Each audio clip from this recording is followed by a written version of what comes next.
this is what I want and this is what I don't want, یہ کہنا نہیں سکھاتے.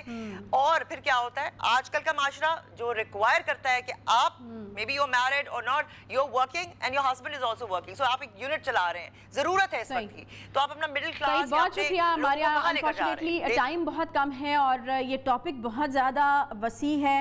بہت اچھا پوائنٹ جو ہے وہ آپ نے دیا کہ ایک فہم پیدا کرنے کی ضرورت ہے, ایک شعور پیدا کرنے کی ضرورت ہے, نہ صرف اپنی بچیوں کے اندر, لڑکیوں کے اندر, بیٹیوں کے اندر, بلکہ اس معاشرے کو بھی جو ہے اس کے اندر بھی شعور اور فہم پیدا کرنے کی ضرورت ہے اس حوالے سے. اس کے ساتھ ہی پروگرام کا وقت یہاں پر ختم ہوتا ہے. انشاءاللہ آپ سے کل ملاقات ہوگی. خیال رکھیے اپنا. اللہ حافظ.